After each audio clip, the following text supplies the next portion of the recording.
Ah, the allure of instant gratification. It's a powerful force that often drives our spending habits. You see, our brains are wired to seek immediate pleasure, and spending money can provide a quick dopamine hit. Think about it. The moment you purchase that latest gadget or indulge in a gourmet meal, you feel a rush of happiness, right? That's instant gratification at its finest. Now let's consider saving. Saving money involves delayed rewards.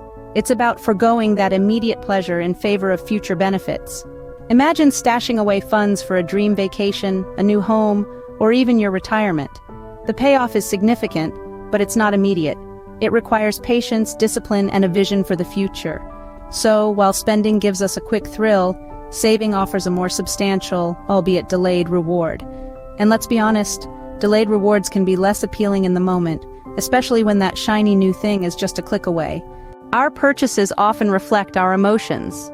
You see, each of us has a unique emotional tapestry, and our spending habits often act as a mirror to these complex feelings. When we buy something that stirs positive emotions within us, it's like we're purchasing a piece of happiness, a slice of contentment. It could be a book that takes us on an exhilarating journey, a piece of jewelry that makes us feel glamorous, or even a simple cup of coffee that gives us comfort. These items resonate with us on an emotional level, becoming more than just objects. They align with our identity, our values, and our desires. This emotional resonance makes spending money feel like an enriching experience, a way to nourish our inner selves. It's as if by acquiring these items, we're adding to our personal narrative, shaping our identity, one purchase at a time. And so, this emotional connection makes spending feel rewarding and fulfilling. Let's talk about FOMO, the fear of missing out. This potent factor drives many of our spending decisions. We live in an era where everyone's life is on full display. Social media showcases vacations, fashion trends, latest gadgets, and more. It's only natural to feel a tinge of envy, a desire to keep up.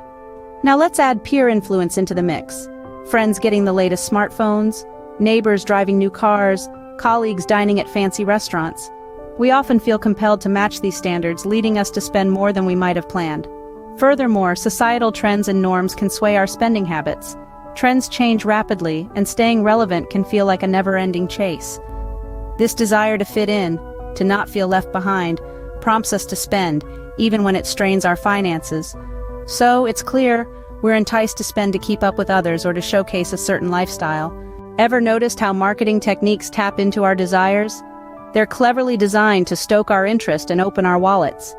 Advertisements are not just about showcasing products.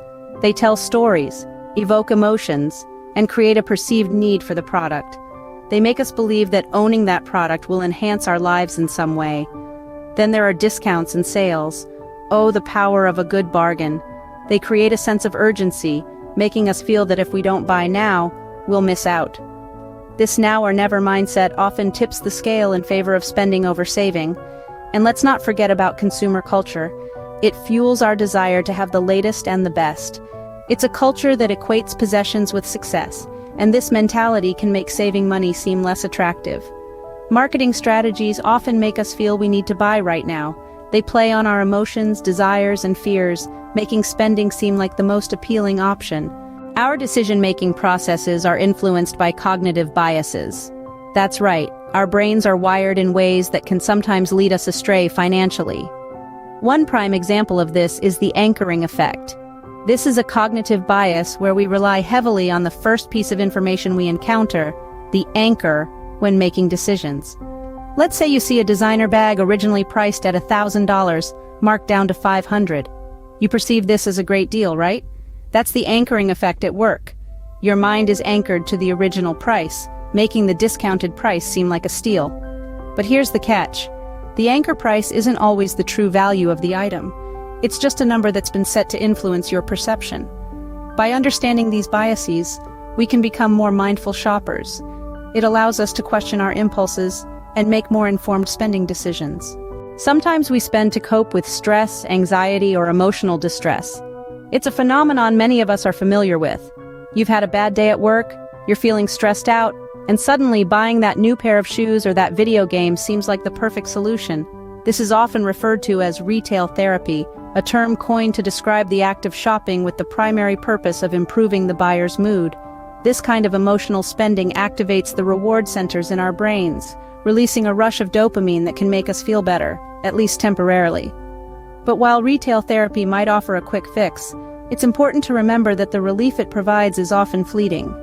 The stress or sadness that triggered the shopping spree in the first place usually returns, bringing with it the added burden of unnecessary financial strain. Retail therapy is real, but it's not a sustainable solution. Let's explore healthier strategies to cope with our emotions and improve our financial well-being in the next segment.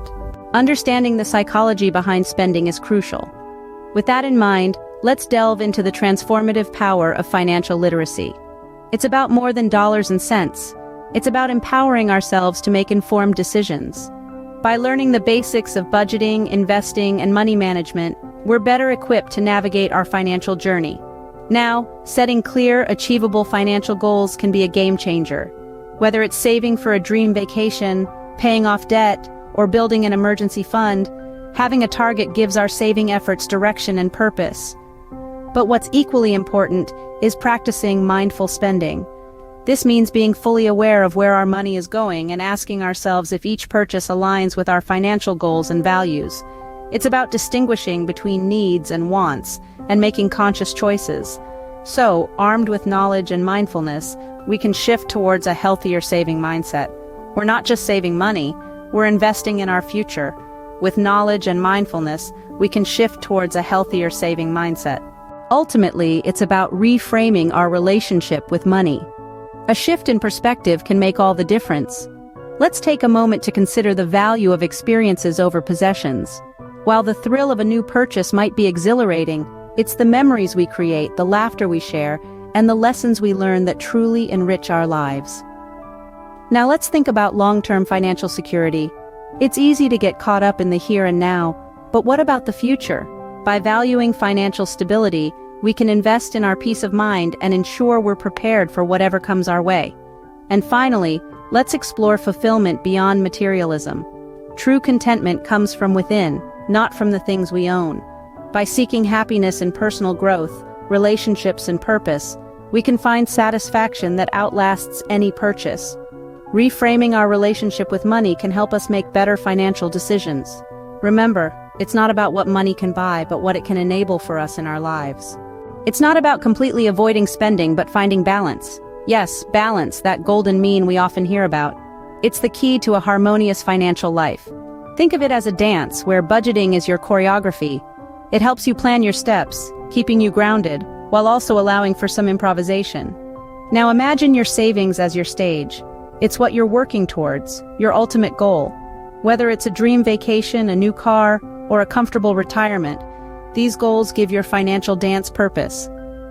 Lastly, consider guilt-free spending as your applause. It's the reward for your hard work, the enjoyment you get from spending within your means. It's not about restriction, but about making informed decisions that align with your budget and goals. Remember, it's the balance between these three, budgeting, saving for goals, and guilt-free spending, that creates your unique financial dance. Budgeting, saving for goals, and enjoying guilt-free spending within limits can create a harmonious financial life.